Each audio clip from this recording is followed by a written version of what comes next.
नमस्कार मंडळी, कशा आहात तुम्ही सर्व? पुन्हा एकदा खूप छान विषय घेऊन मी आलेले आहे. मागच्या एका व्हिडिओमध्ये तुम्ही पाहिलंच असेल, माझी मैत्रीण मृणाल देशपांडे, ती डायटिशियन आहे आणि सायकोलॉजिस्ट सुद्धा. आणि त्यामुळे आम्ही असं ठरवलं की आहार, आरोग्य आणि बरंच काही अशा विषयांवर छान छान व्हिडिओ बनवूयात म्हणून म्हणजे सगळ्यांपर्यंत पोहोचतील. आणि आज पुन्हा एकदा खूप छान असा टॉपिक घेऊन आम्ही आलेलो आहोत, अन्न हे पूर्ण ब्रह्म. तर चला व्हिडिओला सुरुवात करू. बॅलन्स डाएट म्हणजे काय, त्याच्याविषयी सांग ना थोडंसं. अगदी नक्की. खूपच सोप्या भाषेत जर सांगायचं ना पूनम, तर बॅलन्स डाएट म्हणजे काय, आपलं जे पूर्वापार पद्धतीचं जे पान होतं, आपण जे वाढायचो की डावी बाजू उजवी बाजू थोडं मीठ वाढलंय, मग कुठली तरी कोरडी चटणी, मग ओली चटणी, त्याच्यानंतर मग दही, ताक किंवा कढी, हिरवी भाजी, एखादी फळभाजी वाटली तर एखादी कंद भाजी, त्यासोबत मग तुम्ही उसळी किंवा वरण जे आपण करतो, आमटी, आणि त्यासोबत मग भात आणि पोळी, लिंबाची एक फोड त्यात अगदी असायची आणि वेगवेगळ्या प्रकारच्या कोशिंबिरी. तर याला आपण म्हणूया समतोल आहार किंवा बॅलन्स डाएट. पण आता तुम्ही म्हणाल की कसं काय, म्हणजे हे अवघड आहे. तर आता याला मी अजून सायंटिफिक भाषेत जर या समतोल आहाराला थोडासा समजवायचा प्रयत्न केला, तर हे जेव्हा आपण असं सजवलेलं पान जेव्हा जेवतो, तेव्हा आपल्याला 45 व्हायटल अमिन्स याच्यातून मिळतात. आणि त्यात आपण जर अजून बघितलं की त्यात काय काय घटक आहेत, थोडे न्यूट्रिएंट्स काय काय आहेत, तर त्याला मॅक्रो न्यूट्रिएंट्स आणि मायक्रो न्यूट्रिएंट्स यात आपण त्याला डिव्हाइड करू शकतो. तो मॅक्रोमध्ये आपण सगळे ऐकत आलोय की कार्बोहायड्रेट्स आहेत, फॅट्स आहेत, प्रोटीन आहेत. त्याच्यानंतर मायक्रोमध्ये व्हायटॅमिन्स आणि मिनरल्स आहेत आणि फायबर आहे. तर अशा या 6 गोष्टींनी हे समतोल आहाराचं पान तयार होत असतं. छान, म्हणजे भरपूर कळालं आम्हाला. म्हणजे ही साधीच गोष्ट होती पूर्वीपासून चालत आलेली. की आता तू जो समतोल आहार सांगितलास, जे पान, मला असं वाटतं की नैवेद्याचं ताट, पूर्वीची लोक नैवेद्य दाखवताना असंच म्हणजे सगळ्या गोष्टी थोड्या थोड्या ठेवायच्यात, पूर्ण व्यवस्थित ताट आपण नैवेद्य म्हणून देवाला दाखवायचो. म्हणजे पूर्वीची लोक हुशार होती. आणि आजकाल आपल्याला म्हणजे डाएट वगैरे म्हणून ह्या गोष्टी पुन्हा म्हणजे आपल्याला अभ्यास स्टडी करावा लागतो आणि ह्याच गोष्टी म्हणजे आपल्यापर्यंत पोहोचतायत वेगळ्या मार्गाने. अगदी बरोबर, अगदी बरोबर. आता तू आम्हाला सांगितलं समतोल आहार म्हणजे काय, पण आजच्या काळात हा समतोल आहार कसा काय जमवायचा? अगदी बरोबर आहे. मला अगदी वाटलंच हा तुझा दुसरा प्रश्न अगदी असणार जेव्हा मी पानाचं वर्णन केलं. आणि खरंच आहे, आज सगळेजण आपण बिझी असतो आणि हे सगळे 45 व्हायटल अमिन्स जे आपल्याला या बॅलन्स डाएटमधून किंवा हे जे आपण ताट किंवा पान वाढलंय यातून मिळणार आहेत, तर ते आपण कसे जमवायचे. तर फक्त थोड्या गोष्टींचा जर आपण विचार केला की काय काय महत्वाचं आहे आपल्या पानामध्ये, तर सगळ्यात महत्वाचे जे आपण मॅक्रो न्यूट्रिएंट्स म्हटले होते, तर त्याच्यामध्ये काय येत आहे, कार्बोहायड्रेट, प्रोटीन, फॅट्स. तर त्याच्यामध्ये तुम्हाला चांगल्या प्रकारचं कार्बोहायड्रेट म्हणजे जे आपण म्हणतो की आपले धान्य किंवा आता आपण मिलेट्सना खूप प्राधान्य देतोय, तर त्याचा एक प्रकार असायला पाहिजे. म्हणजे चपाती, भाकरी किंवा मिलेटची पोळी आणि थोडा भात. तर हे मॅक्रो न्यूट्रिएंट्स. त्याशिवाय त्याच्या जोडीला प्रोटीन असणं खूप महत्वाचं आहे. आणि त्याच्यानंतर मग बाजूला थोडं डावं उजवं आणि भाज्या आणि कोशिंबिरी.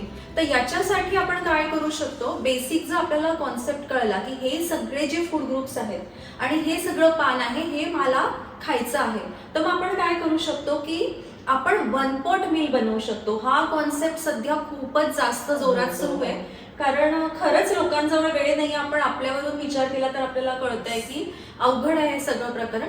तर 1 पॉट मीलच्या काही मी तुम्हाला 1-2 एक्झाम्पल दिले, तर तुम्ही सुद्धा तुमचे खूप सारे इन्व्हेन्शन करू शकता आणि ते तुम्ही आम्हाला कमेंट्समध्ये टाकू शकता. तर 1 पॉट मीलमध्ये एक मी सगळ्यात आपलं पॉप्युलर आणि साधं सुंदर एक जे आहे की पिठलं आणि खिचडी किंवा बेसन आणि खिचडी. तर खिचडीमध्ये डाळ आणि तांदूळ हे दोन्ही जातं, बेसनमध्ये पुन्हा डाळीचं पीठ आणि हे जातं, त्याच्यामुळे प्रोटीन ऍड होतो. त्याच्यानंतर तुम्ही साईडला एखादी सॅलडची बाउल घेतली आणि 1 वाटी दही किंवा कढी घेतली अकॉर्डिंग टू सीझन. तर हे आपण एक समतोल आहार म्हणून म्हणू शकतो. आणि जेव्हा तुम्ही खिचडी शिजवता त्यात थोडे मेथीचे दाणे टाका, त्यात थोडंसं हिंग टाका, आवडत असेल थोडी गुळाचा थोडा खडा घाला. त्याच्यानंतर त्यात तुम्ही थोडंसं लोणी किंवा असं घालू शकता की जे की चांगल्या प्रकारचे फॅट आहेत.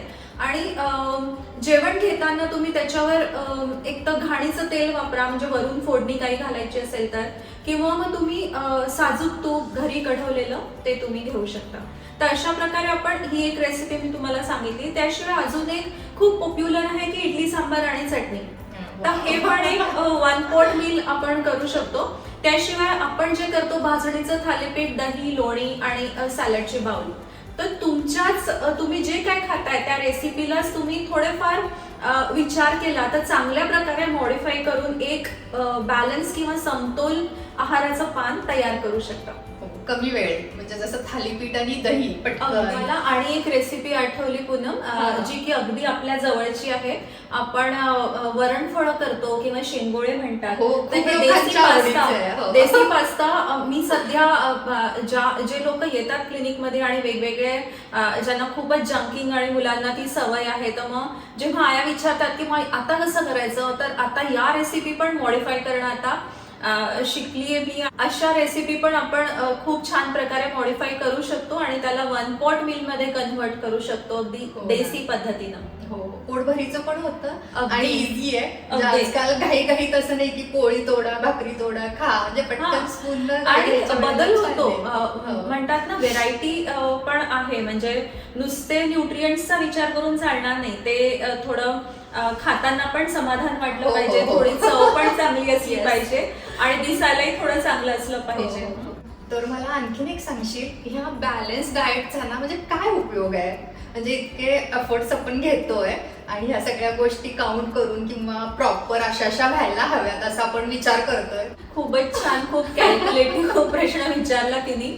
खरंच एवढे एफर्ट्स का टाकायचे हा तिचा प्रश्न अगदी बरोबर आहे. आपण म्हणतो ना, जसं आपल्याला पानभर जेवायचं आहे तर त्याला आम्ही तुम्हाला मॉडिफाय करून दिलं की आता तुम्ही 1 पॉट मील पण बनवू शकता. हे आपल्यासाठी प्रत्येक वेळेला 45 व्हायटल अमिन्स गरजेचे आहेत आणि शरीरात ज्या पण काही क्रिया प्रक्रिया घडत असतात त्या हे जे न्यूट्रिएंट्स नसले तर घडू शकणार नाही. म्हणजे आपण म्हणतो की जे डायजेस्टिव्ह ज्युसेस सिक्रेट होतात किंवा हार्मोन्स आहेत किंवा एन्झाईम्स आहेत आणि खूप सारे शरीराला काम करण्यासाठी या सगळ्या न्यूट्रिएंट्सची खूप खूप गरज आहे.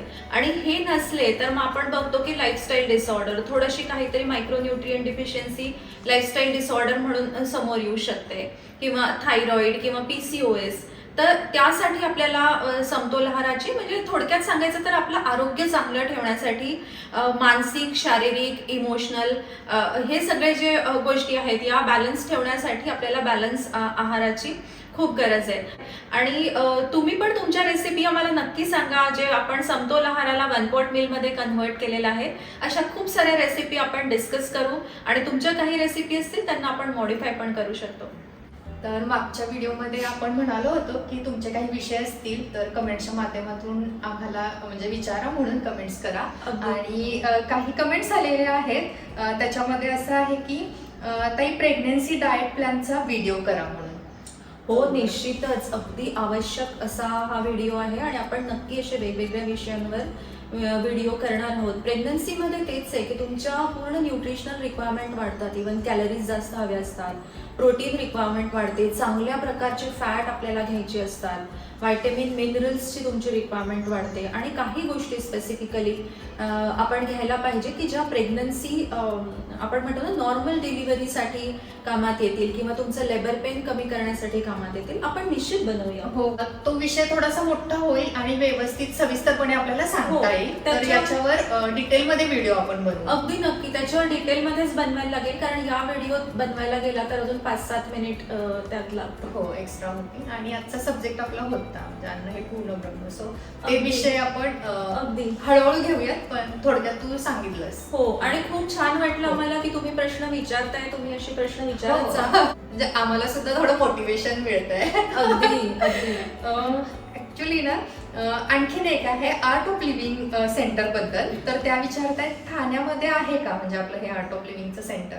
हो, आर्ट ऑफ लिव्हिंग हे पूर्ण देशामध्ये पसरलेलं आहे आणि 180+ कंट्रीजमध्ये आहे आणि ठाण्यामध्ये निश्चित आहे. तुम्हाला नक्की त्याचा आम्ही कॉन्टॅक्ट नंबर देऊ.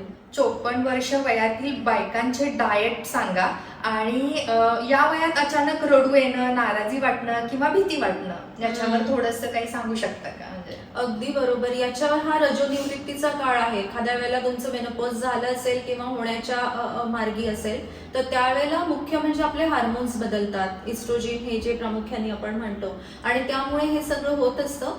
आणि याच्यासाठी पण आपण आता सध्या या विषयाला खूपच जास्त उठाव येतोय, कारण बायका ते सांगतायत. कदाचित पहिलेही असणार, म्हणजे सांगत नव्हत्या. तर या विषयावर पण आपण नक्की व्हिडिओ करूया. खूप छान आहे हा विषय पण. तर आणखीन एक खूप छान कमेंट आलेली आहे, म्हणजे आजकाल ही खूप पाहायला मिळते. माझी सुद्धा 2 मुलं आहेत, त्यामुळे म्हणजे याच्यावर ऐकायला आवडेल आम्हाला. टीनेजर मुलं चिडचिड करतात तेव्हा पॅरेंट्ससाठी अँगर मॅनेजमेंट आणि किड्ससाठी सुद्धा म्हणजे अँगर मॅनेजमेंट कसा करता येईल यावर ऐकायला आवडेल. हो, यावर पण आपण एक व्हिडिओ नक्की बनवू शकतो.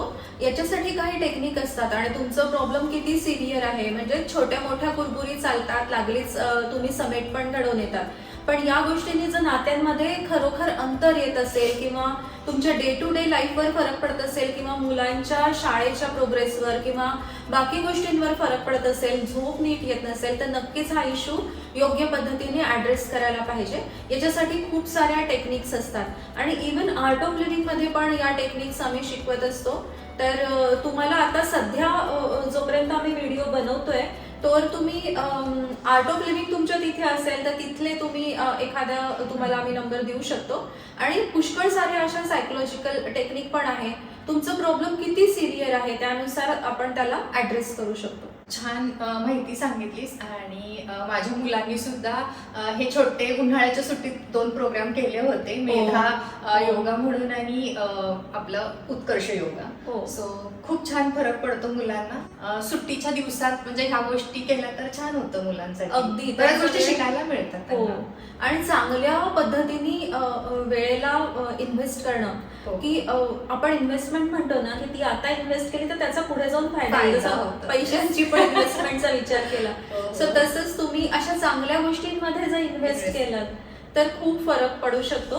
आणि अगदी ताबडतोब जर यांना सांगायचं तर आपण ओंकारचं सांगू शकतो, की जर तुम्हाला अगदी ताबडतोब असं वाटत असेल तर तुम्ही शांतपणे बसा जेव्हा खूप राग येतो आहे आणि फक्त ओंकार प्रोनाऊन्स करा.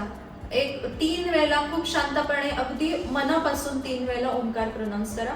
खूप फरक तुम्हाला पडलेला दिसेल तुमच्या मानसिक स्थितीमध्ये. आणि जेव्हा आपण शांत होतो, आपलं मन शांत होतं. बरेचदा आपले डिसिजन गडबडीत घेतल्या जातात. म्हणजे आता काहीतरी गोंधळ झालाय, आता काहीतरी राग आलाय, मग मला पण राग आलाय, समोरच्या व्यक्तीलाही राग आलाय, मग त्यात जास्त बोलणं झालंय. तर अशा गोष्टी टाळा. पहिले स्वतःला शांत करा आणि त्यानंतर ठरवा की आता काय करायचं आहे. तर तुम्हाला आपोआप प्रॉब्लेमचे सोल्युशन दिसायला लागतील. आपलं कुठे चुकतंय हे पण बरेचदा त्या याच्यात आपल्याला कळून येतं. माझ्या बाबतीत असं होतं की मी जेव्हा चिडचिड करते तेव्हा जास्तच व्हायला लागते. आपण एकसारखं त्या गोष्टी करतो. हो. आणि 5 मिनिटाचा वेळ त्या गोष्टीसाठी दिला तर नंतर स्वतःच हसायला येतं की मी इतकी चिडचिड करून घेतली किंवा मला मनस्ताप झाला, ती एवढी मोठी गोष्ट होती का? तर नव्हती. असं पण होतं कधी कधी. सो अगदी प्रत्येकाला आपण सगळेजण या परिस्थितीतून स्थितीतून जात असतो. आणि एक तुझ्याशी बोलता बोलता तू जे आता शेअर केलंस त्याच्यावर मला अजून एक लक्षात आलं, न्यूट्रिशनल डिफिशियन्सीमुळे पण तुम्ही ही सिच्युएशन कंट्रोल करण्यासाठी तुम्हाला त्रास होऊ शकतो. आणि प्रामुख्याने आता व्हायटॅमिन B12 आणि व्हायटॅमिन D डिफिशियन्सीज जे आहेत याच्यामुळे तुम्हाला हा त्रास होऊ शकतो. बरेचदा आपण बायका स्वतःला फिजिकली खूप ताणत असतो, म्हणजे खूप स्ट्रेच करत असतो की माझी लिमिट एवढीच आहे, तिथेच न थांबता जर मी अजून जास्त काम करत गेली तर स्वतःला शारीरिकरित्या सुद्धा थोडासा विश्राम देणं गरजेचं आहे. आणि या संदर्भातलीच आणखीन एक कमेंट आहे, तरुण वयात एज्युकेशन घेऊनही मुलं बिघडत चालली आहेत, त्यासाठी सायकोलॉजीचा उपयोग कसा करायचा ते सांगा. अगदी बरोबर. ते म्हणतात ना की चांगले संस्कार हे शिक्षणातून येऊ शकतात, पण फक्त पुस्तकी शिक्षणातून येणार नाही. म्हणजे आता असं होतंय की शिक्षण फक्त डिग्री मिळवण्यासाठी पुढे जाऊन किती पॅकेजची नोकरी मिळणार आहे एवढ्यावरच होत आहे. आणि बरेचदा आपण घरातून मुलांना मुभा देतोय की अरे जाऊ दे, तुला अभ्यास करायचंय, तू हे नको करू, अरे जाऊ दे, कोणी पाहुणे आले, तू नाही बोललास तरी चालेल. तर हे जे छोटे छोटे गोष्टी आहेत की सगळ्यांनी मिळून घरात कामं करणं किंवा कामं शेअर करून घेणं कोणी आलं तर तुम्ही त्यांच्याशी बोलायला गेलं पाहिजे, त्यांच्याशी काहीतरी संवाद साधला पाहिजे, कारण ही आपली गरज आहे. आणि त्या गरजेपासून आपण दूर जातो आहे, जी की इमोशनल नीड आहे, किंवा आपण एक म्हणतात ना, आपण कॉलनियल ॲनिमल्स आहोत. आणि जर त्याच गोष्टीपासून आपण स्वतःला वंचित ठेवलं काहीतरी वेगवेगळ्या कारणांनी, तर तुमची संपूर्ण जी पर्सनॅलिटी डेव्हलप व्हायची असते तशी होत नाही. आणि मग त्याच्यातून हे एकांगी विचार असे बनत जातात.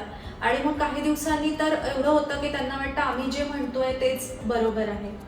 तर याला आपण सगळेच जबाबदार आहोत असं मला वाटतं. म्हणजे सोशल इन्व्हॉल्वमेंट आहे, म्हणजे एखादी पर्सनॅलिटी घडते तेव्हा इन्व्हॉल्वमेंट आहे.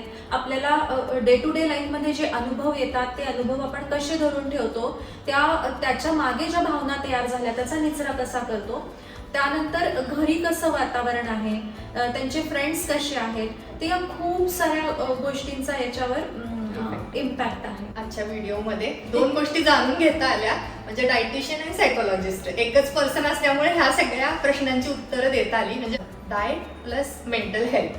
सो यस, आणखीन खूप छान छान कमेंट्स करत राहा, आपण याच्यावर म्हणजे चर्चा करूच. पुन्हा एकदा खूप छान माहिती मिळाली तुझ्याकडून आम्हाला, आणि लवकरच पुन्हा एका नवीन व्हिडिओमध्ये आपण भेटूयात.